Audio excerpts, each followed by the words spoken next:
নমস্কার বন্ধুরা, আজকে দেখেন পাউরুটি দিয়ে মাছের চপ বানিয়ে দেখো। দেখো আমি 4টে মাছ নিলাম, নিয়ে বাটিতে সেদ্ধ করতে বসে দিলাম। ওর মধ্যে একটু নুন দিলাম।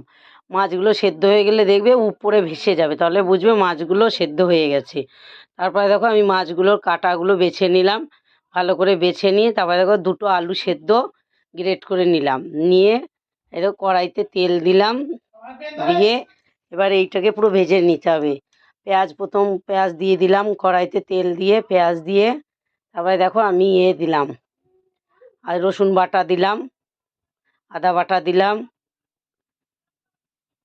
তারপরে দেখো দেখো আমি কাঁচা লঙ্কা দিলাম। কাঁচা লঙ্কাটা তোমরা যে যত ঝাল খাবে সেরকম দেবে। দিয়ে দেখো তারপরে নুন দিয়ে দিলাম। নুন দিয়ে তারপরে দেখো হলুদ দিলাম। হলুদ দিয়ে তারপরে দেখো জিরার গুঁড়ো দিলাম। দিয়ে এটাকে ভালো করে নাড়াচাড়া দিয়ে তারপরে দেখো ওই সেদ্ধ মাছটা দিয়ে দিলাম। সেদ্ধ মাছটা দিয়ে দেখো নাড়াচাড়া দিলাম। নাড়াচাড়া দিয়ে একটু ভাজা ভাজা হয়ে গেলে তারপরে গ্রেট করা আলুটা দিয়ে দিলাম। সেদ্ধ আলু ছিল কিন্তু, এটা দিয়ে দিলাম। তারপরে দেখো পেঁয়াজ পাতা ছিল আমার কাছে, আমি ছোটো ছোটো করে কেটে দিয়েছি, তোমরা নাও দিতে পারো। দিয়ে ওটা নাড়াচাড়া দিয়ে নামিয়ে দিলাম। তারপর দেখো এই ব্রেডের মধ্যে আমি এই মাছের পুরটা ঢুকাবো। ওই জন্য দেখো সাইড থেকে এরকম ছোটো ছোটো করে কেটে ওই ব্রাউন কালারটা বাদ দিয়ে দিতে হবে, কিন্তু ওটা ফেলবে না, ওইটাই মিক্সিতে গুঁড়ো হয়ে ওইটাকে ব্রেড ক্রামস হয়ে যাবে। দেখো একটা ব্রেড নিয়ে চাকি বেলুনে এরকম বেলে নেবে, তাহলে নরম হয়ে যাবে, মাছটা ঢুকাতে অসুবিধা হবে না। ওই জন্য দেখো এই যে করে নিলাম, এরকম পাতলা পাতলা করে একটু গায়ে জোর দিয়ে বেলে নেবে। নিয়ে এইটাকে দেখো এরকম করে নিয়ে নিলাম।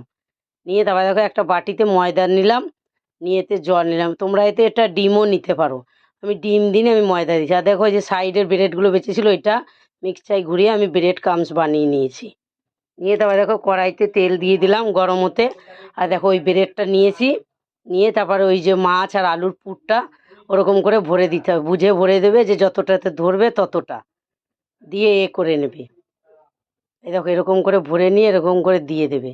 প্লিজ আমার ভিডিওগুলো ভালো লাগলে লাইক কমেন্ট শেয়ার করে দেবেন। আর ফেসবুক থেকে দেখলে ফলো করে দেবেন, আর ইউটিউব থেকে দেখলে সাবস্ক্রাইবার করে দেবে। দিয়ে দেখো তারপরে ওই ময়দার মধ্যে জলের মধ্যে চুবিয়ে তারপরে এই দেখো ব্রেড ক্রামসে দিয়ে দিলাম। দিয়ে এই দেখো আস্তে আস্তে করে এটা ধিমে আঁচে ভাজবে। বেশি তাও ভাজতে হবে না, কারণ মাছ টাছ তো সব ভাজা অত লাগে না, কিন্তু এরকম করে ভেজে নেবে। এত সুন্দর খেতে হয়েছে, খুব সুন্দর হয়েছে। তোমরাও বানিয়ে খাবে, খেয়ে আমাকে কমেন্টে জানাবে। এই দেখো তারপরে দেখো এই যে ধীরে ধীরে ভাজা হয়ে গেলে, আস্তে আস্তে এরকম ব্রাউন কালার হয়ে গেলে তারপরে এটাকে ধীরে ধীরে এই দেখো কত সুন্দর লাল লাল হয়ে গেছে। হয়ে গিয়ে এই দেখো এরকম হয়ে যাবে। এই দেখো হয়ে গিয়ে এইটাকে তারপরে দেখো প্লেটে নামিয়ে দিলাম। তারপরে তোমার স্যালাড দিয়ে সস দিয়ে খেতে পারো, খুব ভালো লাগে। আর এত সুন্দর হয়েছে, আমি তো পরে ভিডিও করছি, এত সুন্দর হয়েছে, একবার করে খাবে, দেখবে খুব ভালো।